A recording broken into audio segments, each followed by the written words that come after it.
Yo soy Iñaki Zavala, o Juan Ignacio, soy fellow de segundo de neumonología y bueno, vamos a hablar un poquito de terapias ablativas endobronquiales. Estoy cliqueando, ¿no? Sí.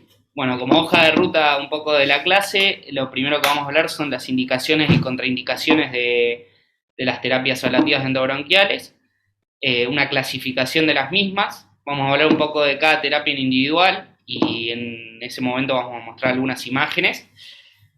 Vamos a hacer una comparativa entre las terapias y por último conclusiones de esto. Como indicaciones, las principales indicaciones de las terapias ablativas endobronquiales son los tumores benignos o malignos que ocupen más del 50% de la luz y provoquen síntomas, ya sea disnea, tos o neumonías post-obstructivas. La hemóptisis, principalmente a causa de estas lesiones justamente, y después las estenosis benignas de la vía aérea con las distintas causas que conocemos que las provocan.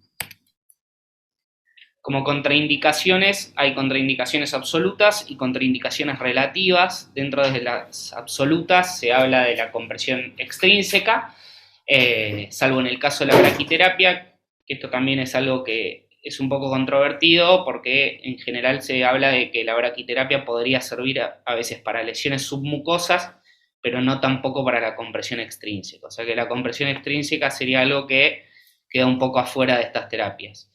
Y las contraindicaciones relativas son la incapacidad de mantener una FiO2 menor al 40%, y esto es en el caso de todas las terapias que generen calor por el riesgo de incendio de la vía aérea, las lesiones distales de más de 4 semanas de evolución de la obstrucción o trayecto de estenosis mayor a 4 centímetros, y estas tres últimas no es tanto que sea una contraindicación absoluta, pero es más que nada porque disminuye la chance de éxito de la terapia, ¿sí? La lesión distal por lo lógico, cuando es de más de 4 semanas de obstrucción, porque uno, a pesar de desobstruir la vía aérea, el parénquima pulmonar no va a expandir, que se cree que fisiopatológicamente es por la pérdida de surfactante, acumulación de secreciones y retracción del tejido.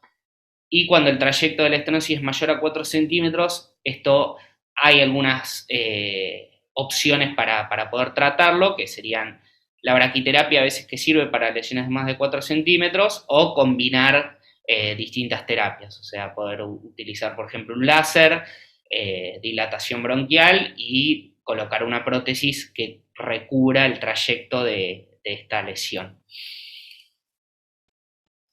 Pasando a la clasificación, esta clasificación que hice es un poco arbitraria, en algunos lugares lo divide así, en otros lo divide como terapias de efecto inmediato y de efecto no inmediato. Yo lo dividí en calientes, frías y otras. Calientes tenemos el láser, el electrocauterio y el argonplasma. Frías tenemos la crioterapia y otras tenemos la terapia fotodinámica y la braquiterapia. El punto más importante para la elección de estas terapias es la urgencia, las características de la lesión y la ubicación. Pasando a hablar un poquito de cada terapia, primero tenemos el láser. El fundamento de esta técnica es la transferencia de energía lumínica que produce muerte celular, carbonización y vaporización del tejido. Hay distintos tipos de láseres, como los que destaco ahí. Las ventajas del láser son la inmediatez, en la resección de la lesión y la recanalización de la vía aérea, y la precisión. Y lo que uno va a hacer con el láser, más allá de la técnica en sí, es jugar un poco con la distancia del láser a la lesión para lograr distintos modos de utilización de este método, ¿sí? O sea, una menor distancia, más o menos 3-4 milímetros de la lesión, va a provocar ablación de la lesión con carbonización y vaporización del tejido, y cuando uno lo utiliza a mayor distancia va a provocar coagulación. Esto es importante, ya que en las zonas que uno tiene vía aérea normal hay que tener cuidado para no provocar una perforación de la vía aérea, que es algo que es un riesgo de esta técnica, y hay distintos métodos para tratar de evitarla, ¿sí? Una es esta, ¿sí? Jugar un poquito con las distancias. Otra es siempre trabajar en paralelo a la vía aérea y no de manera perpendicular para evitar la perforación. En cada una de las técnicas yo traje algún trabajo que habla un poco de la evidencia de esta técnica. En este caso traje este trabajo, que es la experiencia de 5 años de un centro con aplicación de 1396 láser en 1000 pacientes. Es la primera gran serie que habla del láser y los resultados de esta serie hablan de una efectividad del 92% para desobstruir la vía aérea y habla incluso de curación en el caso de tumores benignos y en tumores carcinoides. Bueno, esta es una imagen que muestra el bronquio principal del lóbulo del pulmón izquierdo, con una lesión que ocluye la vía aérea. En la segunda imagen muestra el láser y en la tercera imagen muestra la recanalización, ahí en la carina secundaria, donde se ve bien la división del lóbulo superior y el lóbulo inferior. La segunda técnica que vamos a hablar es el electrocauterio. El fundamento del electrocauterio es la electricidad a distintas frecuencias generando calor.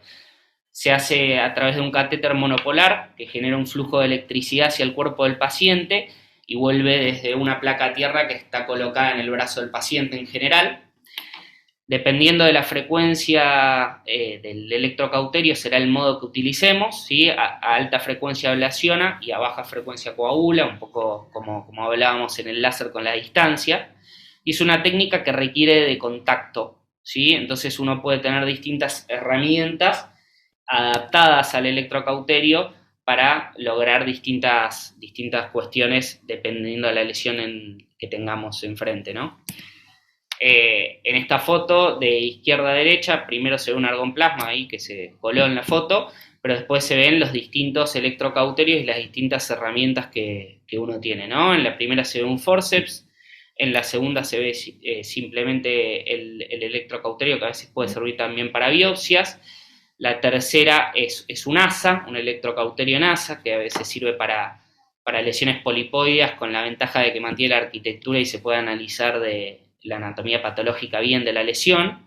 La tercera es un cuchillo y abajo se ve un electrocauterio rígido, ¿sí? Obviamente que esta es una herramienta que se encuentra en el hospital, en el caso de nuestro hospital, y que es algo más o bastante más barata que el láser, ¿no? Como evidencia traje 2 trabajos en este caso. El primero es una serie de 94 pacientes que habla de un 94% de éxito endoscópico en recanalización de la vía aérea en estos pacientes, con un perfil de seguridad con complicaciones menores al 2%, entre ellas las más destacadas, sangrados menores y broncoespasmo. Y el segundo trabajo es un trabajo que compara el láser y el electrocauterio en cuanto al perfil de costo-efectividad, y marca que tienen una efectividad similar, teniendo un menor costo el electrocauterio. Bueno, esta es una imagen que se ve el tercio inferior de la tráquea en hora 9 más o menos, se ve una lesión polipoidea. En la segunda imagen se ve la utilización del electrocauterio en ASA con la resección de la lesión y la recanalización de la vía aérea que se ve en la tercera imagen.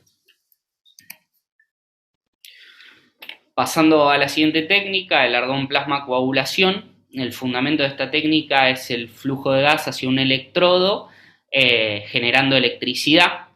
Esta técnica genera un flujo impreciso de gas, que es una ventaja y una desventaja a la vez. Una desventaja obviamente en las lesiones que necesitamos un flujo preciso, pero una ventaja en algunos ángulos complicados de la vía aérea, como los lóbulos superiores, ¿sí? Para coagular a veces lesiones sangrantes en esas regiones. Es una técnica que va a generar efectos superficiales, ¿sí? No sirve para ablacionar o es menos efectiva, ¿sí? Y es excelente justamente para coagular. Como evidencia traje una serie de 364 pacientes que muestra justamente esto, ¿sí? Un mejor resultado en hemóptisis que en recanalización de la vía aérea, logrando una efectividad del 99% en la hemostasia, pero de un 68% en la ablación. Bueno, acá hay una imagen que no se llega a ver bien qué región es qué bronquio es, pero se ve una lesión la utilización del argon plasma y la recanalización de la vía aérea con la cicatriz resultante de la técnica ablativa. Pasando a las frías, la crioterapia utiliza como fundamento la utilización de un gas expansible como el óxido nitroso para generar temperaturas que congelan el tejido. En cuanto a la crioterapia, obviamente es distinto a lo que nosotros conocemos de la criobiopsia. Son ciclos de 30 a 60 segundos de congelación y recalentamiento para luego de manera diferida extraer los restos del tumor. Entonces, justamente la desventaja que tiene es que no tiene un efecto inmediato, ¿sí? Porque uno lo hace varios ciclos de esta crioterapia y en un segundo tiempo retira los restos del tumor. La ventaja es que los tumores son sensibles a la crioterapia por el contenido de agua que tiene el tumor y no así los tejidos propios como el cartílago de la vía aérea, ¿sí? Entonces el riesgo de perforación es menor. Haciendo una salvedad, existe lo que es la criorecanalización, que ahí sí, con el fundamento más de la criobiopsia, se hacen ciclos de congelamiento de tiempos menores, sin recalentamiento, y en el momento, digamos, que congelamos, retiramos la criosonda y el endoscopio, y de esta manera realizamos como una cachectomía del tumor y podemos hacer una recanalización en el momento si es lo que estamos buscando, ¿sí? Así que bueno, y después otra técnica que existe también es el criospray, que es el fundamento es la inyección de gas nitroso directamente en la vía aérea en mayores cantidades, generando una baja de temperatura aún mayor que la crioterapia, de menos 196 grados centígrados, pero que obviamente al ser tanto gas y de manera difusa tiene riesgo de barotrauma porque el gas que inyectamos se expande. Esto puede ser evitado un poco desinflando el balón del tubo orotraqueal para generar un escape de este gas. Como evidencia, traje este trabajo, que son 225 pacientes con obstrucciones malignas, y habla específicamente de la criorecanalización, que es esta técnica que hablé, que es de efecto inmediato a diferencia de la crioterapia. Muestra en estos 225 pacientes una efectividad del 91% en la criorecanalización. Y este es otro trabajo que es una serie de 80 pacientes tratados con criospray, que es esta otra técnica de la que les hablé, que logran 79 de estos 80 una recanalización exitosa, pero con un perfil de seguridad controversial o no concluyente, con 3 muertes intraprocedimiento por bradicardia y 3 neumotórax con necesidad de drenaje inmediato, ¿sí? O sea que todavía no es algo por lo menos que tenga tanta evidencia.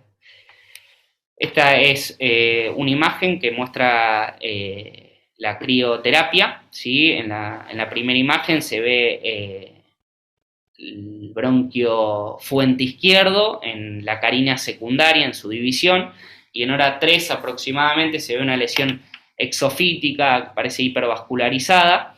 En la segunda se ve la sonda de crioterapia, y en la tercera, de manera diferida, se ve la cicatriz de la resección de esta lesión.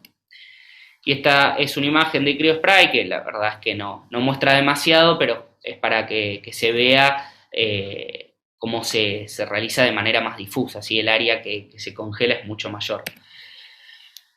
Pasando a otras técnicas, existe la braquiterapia, que el fundamento es generar radiación. Esta radiación genera lesión del ADN tumoral y de esta manera necrosis del tejido. La ventaja es que sirve para compresión extrínseca, más que nada para lesiones submucosas, que sirve cuando se llegó a la dosis limitante de radioterapia extrínseco para combinar con la misma. Y la desventaja, lo que hablábamos, también es una técnica que no tiene alivio inmediato y es una técnica costosa y que técnicamente también el quirófano que tenemos que tener es especial, o sea, por el tema de la radiación y demás.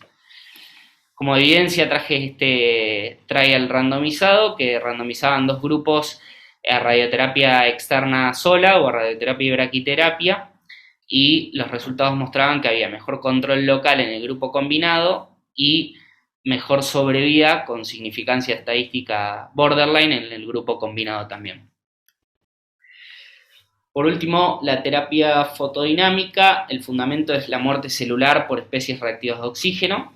Estas especies reactivas de oxígeno se generan inyectando un fotosensibilizador de manera endovenosa 2 a 3 días antes de la terapia, y el día de la terapia se ingresa con el broncoscopio, se genera una luz o una frecuencia específica que activa estos fotosensibilizadores, que fueron tomados antes por las células tumorales porque son las metabólicamente más activas, y así se generan especies reactivas de oxígeno que necrosan los tejidos.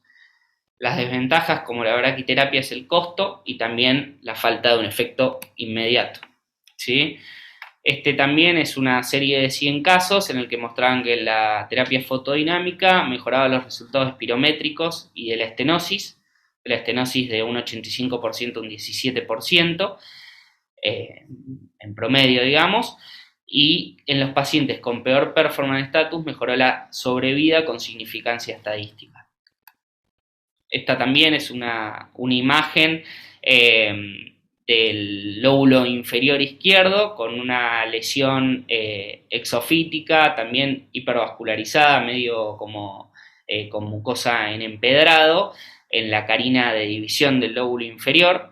En la segunda imagen se ve la sonda de la terapia fotodinámica y en la tercera imagen se ve cómo resolvió esta lesión. Pasando a la comparación un poco de los métodos, me pareció que estaba bueno este cuadro que tenía uno de los trabajos que también habían utilizado el año pasado los chicos para presentar esta clase, comparando las distintas terapias respecto a distintas variables, ¿no? Primero comparando al tiempo a la mejoría, ¿sí? Y esto es lo que veníamos destacando, las terapias con calor son las que tienen un efecto inmediato, las otras tienen un efecto diferido, salvo la criorrecanalización, que no sería la que ponen acá en este cuadro. En el control del sangrado lo mismo, las terapias por calor son las que tienen un lugar y no las otras. La especificidad respecto a la terapia con las células tumorales, como dije, la braquiterapia y la fotodinamia son las que tienen especificidad, y un poco la crioterapia por esto del contenido de agua del tumor. La profundidad de penetración, que la que más tienen son el láser y el electrocauterio, y las otras son un poco más controladas, y el costo, que obviamente es la desventaja de la braquiterapia y de la fotodinamia, el láser después, y las menos costosas, el electrocauterio y el argón plasma, que son las que disponemos, ¿no? Como complicaciones, para no desglosar todo este cuadro, lo más importante, el riesgo de perforación, láser y electrocauterio es más posible, lo mismo que de hemorragia, y en el resto no es tan común. El incendio de la vía aérea, más posible en las terapias que generan calor, ¿sí? Esto se puede evitar o disminuir el riesgo, obviamente bajando la FIO a menos del 40%, utilizando un broncoscopio rígido o utilizando máscara laringia, o si uno utiliza un tubo orotraqueal, alejando el broncoscopio del tubo, ¿sí? Y alejando el broncoscopio un poquito también del endoscopio flexible, ¿sí? O sea, la sonda del endoscopio flexible. Y el riesgo de insuficiencia respiratoria, infarto, tiene que ver un poquito más con el tiempo de procedimiento o con la hipoxia generada por la disminución de la FIA en las casos de las técnicas con calor, ¿no? Conclusiones de esto: hay que seleccionar el método siempre dependiendo qué quiero lograr, en cuánto tiempo lo quiero lograr, conocer la efectividad de los métodos y sus complicaciones, y conocer los distintos métodos a pesar de no estar disponibles todos en el hospital para poder pensar en los mismos ante la falta de éxito de los que acá tenemos, ¿no? Así que bueno, muchas gracias.